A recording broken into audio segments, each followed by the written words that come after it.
From the headquarters of Telesur English in Quito, Ecuador, this is From the South, and I'm Jose Daniel Lopez.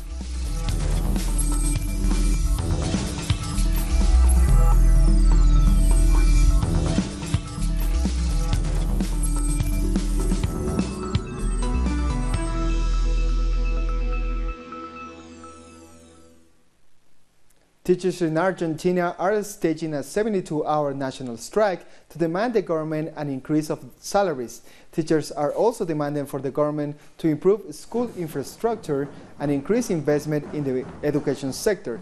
The academic year for 2019 was set to start this Wednesday, but couldn't be inaugurated. Our correspondent Edgardo Esteban is at the march and has the latest details. Teachers across the country have called for a 72-hour strike that has started this Wednesday to demand the government of Mauricio Macri the opening of negotiations regarding the increase of salaries. The 2019 school year was set to start this Wednesday, but this hasn't been possible. The strike will extend until March 8, with teachers joining the demonstrations for International Women's Day. Teachers are denouncing that public schools are lacking investment, that there are no funds enough to foster research, and that the infrastructure needs to be modernized. People here are marching to the presidential palace located in Plaza de Mayo to demand a solution to the crisis in the education sector and a decent wage. Close to 20,000 public workers in Peru have been sent home so far in 2019. Now the representing union is demanding that the rights of those workers are respected. Elizabeth spent 11 years cleaning the streets of the Miraflores district in the Peruvian capital of Lima. But when the mayor decided to change the private company in charge of the street cleaning service, she was fired without any guarantees. Right now, she doesn't know how she will manage to feed her 3 children. The kids start school soon and I am a single mother. I need to take care of them. I lived for my job and I do not have any. I feel very bad. How am I going to survive now? I will look for a job in the streets. I will beg for help because I do not know what to do. My children need to eat. 250 municipal workers were fired by the company Nova. Neither the company nor the municipality government has assumed any responsibility. A decree signed late last year by President Martín Vizcarra makes it easier for companies to dismiss large groups of workers. We are mainly women. There are pregnant women, single mothers, widows. This is violence against women. The mayor seems to have hired another company, Petramax. There are over 80,000 persons working at various municipalities through private companies. That's according to the Municipalities Workers Federation, and these employees can be fired at any given moment. This is all a consequence of the neoliberal model. The capitalist model does just seek the interests of transnational companies. They do not care about workers' rights.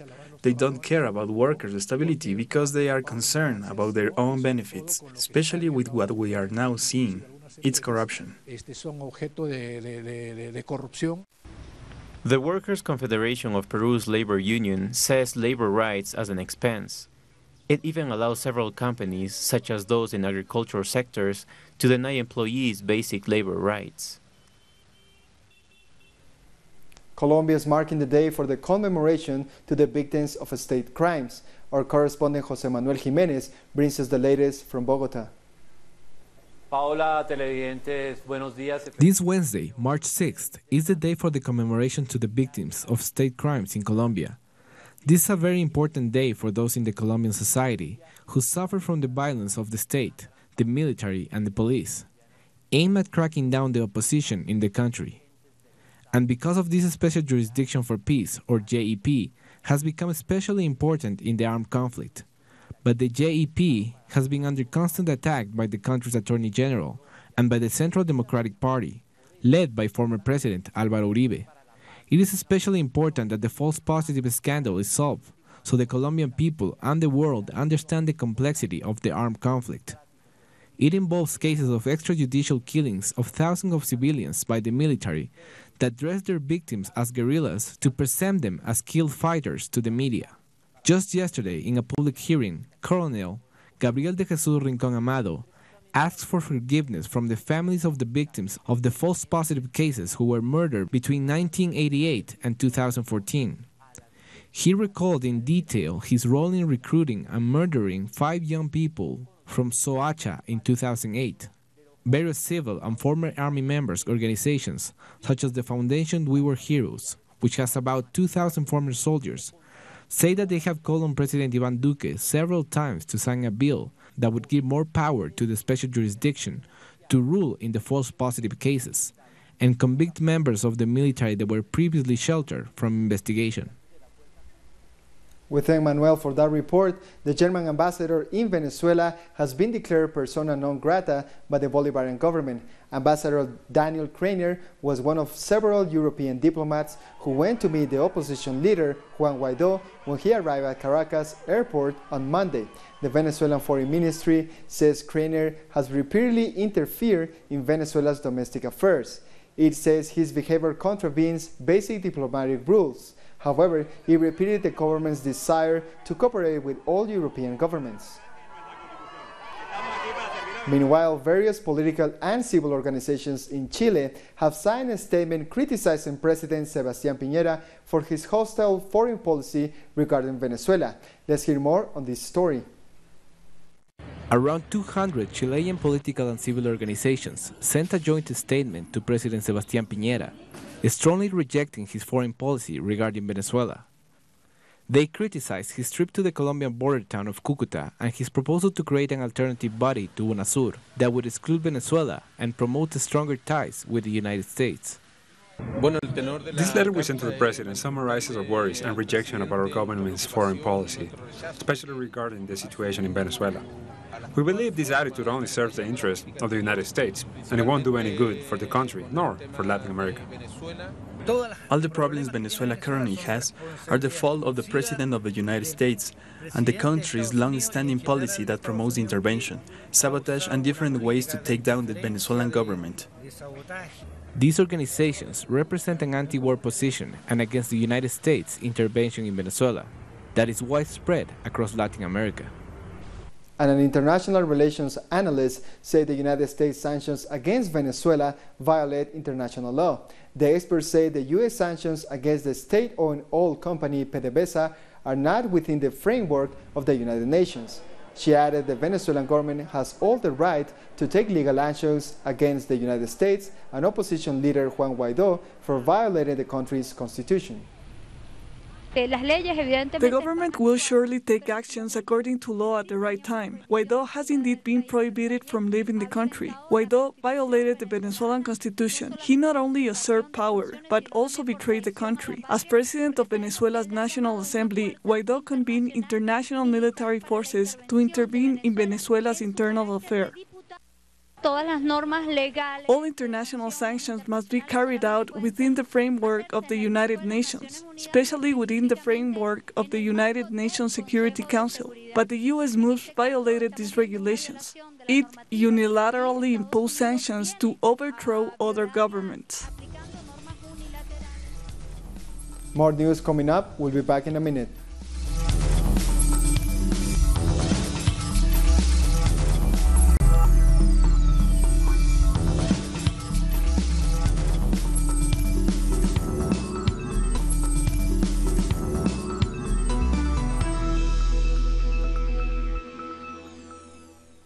Welcome back. Central American organizations have taken a stand against cross-border mining. They demand new regional agreements to suspend these practices, which they say only benefit transnational corporations. The Central American Alliance Against Mining presented the results of a study carried out in 4 countries in the region, focusing on strategies to defend the environment and human rights against the impact of extractivism mining. They say there's need to be new agreements to ban cross-border mining. There has been an advance in cross-border mining, especially in protected areas. For example, there are 47 protected areas that are directly or indirectly impacted by mining activities. We also found that within these 4 countries, around 150 surface water sources are affected, without accounting for the impact generated by these activities in terms of groundwater. The possible reopening of the Cerro Blanco mine on the border between Guatemala and El Salvador is one of the examples of transborder pollution, since the Ostua River flows into the Huija Lake, shared by both countries. This mine is 15 kilometers away from the border and has polluted water, which is allegedly extracted to clean tunnels in the Ostua River basin, which is part of the high basin of the Lempa River. In that sense, this is a real threat. The study reveals that 23 indigenous communities of the Central American region are affected. This is a fight for which the indigenous leader Lenca, Berta Cáceres, was murdered 3 years ago, and is also linked to the recent legal process against 12 environmental activists in the Tocoa department of Colón in Honduras. We are here to demand the release of our comrades, who have been detained illegally by the Honduran army, and also to demand justice in the case of Berta Cáceres in Honduras. Although metal mining has been banned in El Salvador since 2017, licenses for mining projects granted by other countries affect the entire Central American territory. Peru has opened a military base in the Amazon region to tackle illegal mining. This is the second phase of an operation that began in February. The military previously freed the Madre de Dios area from criminal gangs dedicated to illegal mining. The base is now meant to prevent criminals from going back. Thousands of hectares were lost last year due to illegal mining, especially gold mining. We have come here to stay as long as necessary. We have been here for the first phase, and now we're moving into the second, which according to our plan will be 6 months, and then we will make readjustments. Really what we have is a large development project for the Madre de Dios region. Part of that involves recovering all of this area degraded by illegal mining activities. But we are also trying to develop other productive activities in the other parts of Madre de Dios. Over 50,000 pounds of conch snails have been confiscated from a fishing boat operating in Jamaica's waters. The vessel, which was flying the Dominican Republic flag, was intercepted by the Jamaican Defense Force Coast Guard. A total of 57 poachers were found on board, all from the DR. They have been arrested and are expected to be charged. Also in the Dominican Republic, a number of social organizations have called for an environmental emergency to be declared in the country. Scientific organizations are demanded that measures be put in place to stop mining, pollution, and the destruction of vegetation in mountainous regions. They're also calling for the Environment Minister's immediate dismissal. The Federation of Cuban Women has started its 10th forum in Havana. More than 360 delegates from 15 regions will participate in the 3-day event. During the meeting, they will discuss topics such as the role of women in the economy, social work, and gender equality. The organization was created in 1960 to fight for women's rights. The UN High Commissioner for Human Rights, Michelle Bachelet, has presented her annual report to the Human Rights Council. Bachelet addressed the Yellow Vest protests in France, the conflict in Cameroon, and the 12-year-long blockade of Gaza, among other main issues. The High Commissioner expressed her concerns for the increasing violation of human rights across the world. She also called for the release of women activists allegedly tortured in detention in Saudi Arabia and the end of violence in Cameroon. I'm also concerned by alarming instances of hate speech, including by political leaders, as well as serious restrictions on the political space with prosecutions in a military court of a number of members of opposition parties. It is essential that steps be taken now to de-escalate the increasing crisis in the country and prevent a further descent into violence. We'll be back in a minute. Stay with us.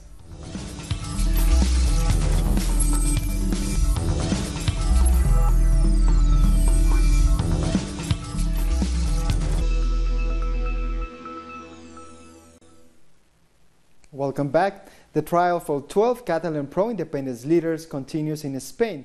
This time, 2 witnesses with responsibilities in the security forces and the Catalan government have testified. They blame the Catalan regional police for allowing the celebration of the referendum. Our correspondent in Barcelona, Joan Ortiz, has the details. Diego Pérez de los Cobos has said the police did not repress the Catalan people who wanted to vote in the Catalan independence referendum on the 1st of October 2017. De los Cobos was in charge of the security forces, including the police and Spanish National Guard, sent to Catalonia during the Catalan referendum. He began testifying on Tuesday in the trial of 12 Catalan leaders accused of rebellion, and he's continued testifying this Wednesday. De los Cobos also praised the actions of the security forces as excellent and measured. In relation to the Catalan regional police force, called the Mossos d'Esquadra, he said they acted passively and allowed the holding of the referendum. He said the participants in the referendum and demonstrators behaved violently that day. The delegate of the Spanish government in Catalonia, Enrique Millo, has also given testimony in the trial, saying that the violence of demonstrators supporting Catalonia's independence was obvious. According to him, that violence included painting graffiti and making threats. Millo also referred to the Committees for the Defense of the Republic, groups formed with the goal of defending the referendum. He said that some of those groups are very violent. However, Millo was talking about them taking part in demonstrations that took place before the referendum, before those groups had been set up. Both witnesses have referred to the former chief of the Catalan security forces, Josep Luis Trapero Álvarez. Trapero is being tried in another court, so will not take part in this trial. That means that neither he nor his defense will have the opportunity to answer any of the accusations made by De los Cobos and Millo. Former car company Nissan chairman Carlos Ghosn has left jail in Japan on bail set on $9 million. Ghosn spent more than 3 months in jail after being accused of financial fraud. He is now awaiting trial, but if found guilty, the former Nissan executive could face up to 15 years in prison.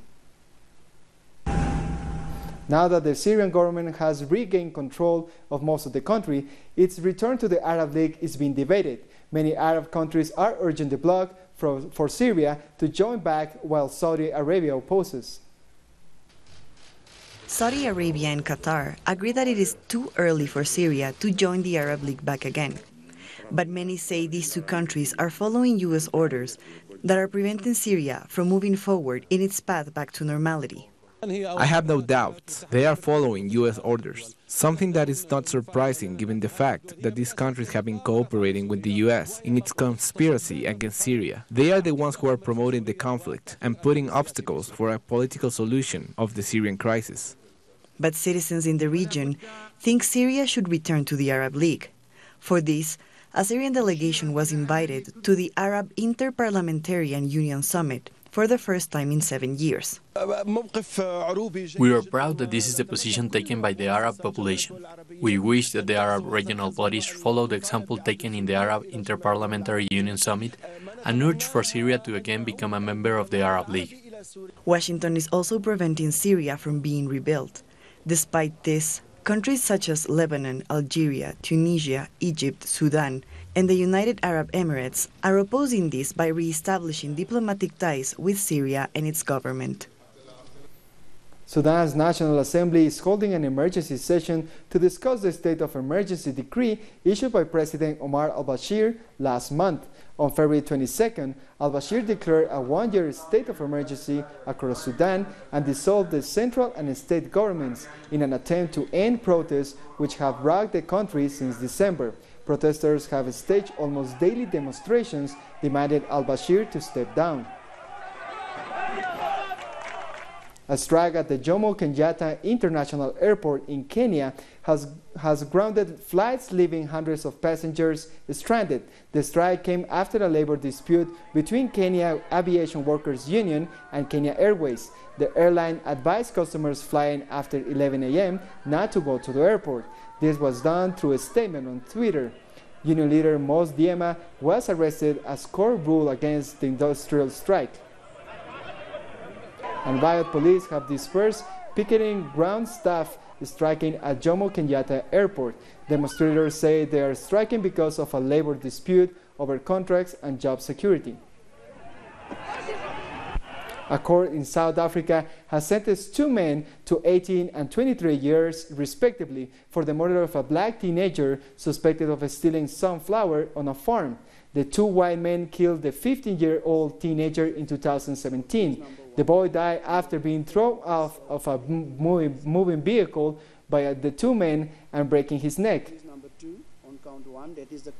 The death toll of a mine collapse in Indonesia has increased to 16 as hopes to finding survivors seems to fade. According to officials, 18 people have been pulled out alive, but it still remains unclear how many were trapped in the collapse.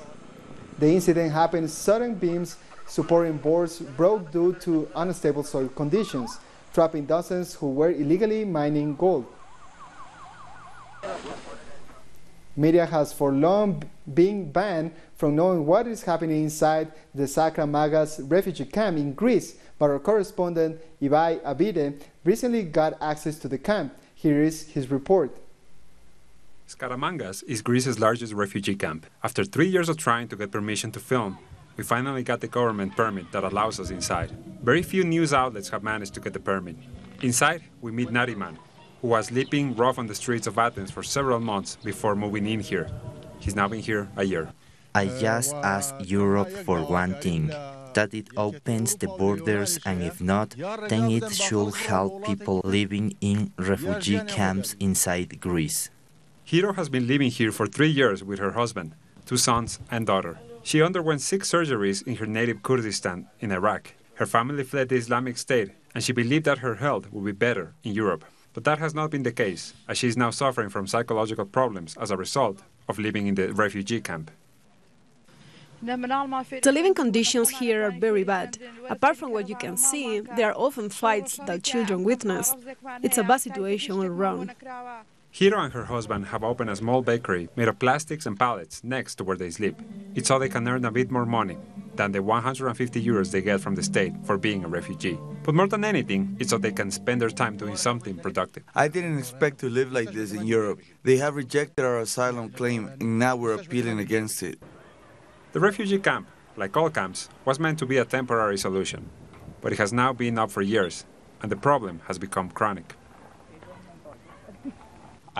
Currently, there are over 2,000 people living here. According to the refugees, the living conditions are even worse now than when it opened. However, small businesses continue to grow. The majority of them are shops selling basic goods for survival. Some of the first businesses have really taken off, such as this shop located at the pier. It's only people here, and food, just falafel and chicken. Due to the length of time it takes to get the permit to film here, news outlets have stopped reporting on the plight of the people in this camp. We are here to show how struggling refugees have become enterprising. 2 photographers have documented milestones rituals in Africa, such as birth, death, and courtship, and now are looking for a home for this archive. The archive is comprised of more than 1 million images, hundreds of artifacts, field diaries, and thousands of hours of video. The photographers want the collection to go to a university or a venue that will guarantee access to African artists, historians, and researchers, as the rituals are rapidly vanishing across the continent. Our bigger ambition is really to give back something that's unique now, because this record of Africa won't be taken again. It can't be taken again. 40% of it is already lost. A group of Shiite worshippers in Iraq are bringing rap music to religious ceremonies. Beats and rhymes are being used to relay many of the spiritual messages, with the main goal of attracting the youth. The Shiite rap, or the Mahami rap, as some call it in the southern Iraq, is extending to other provinces in the country and also in capital Baghdad. Through rap, we are able to send a message of humanity, and not just a message of Islam. It is a message against radicalism, excommunication, and aggression, and it is a message to say no to the exclusion of others. And we come to the end of this news brief. You can find this and many other stories in our website at telesurenglish.net. And don't forget to follow us on social media, Facebook, Twitter, and Instagram. For Telesur English, I'm Jose Daniel Lopez. Thank you for watching.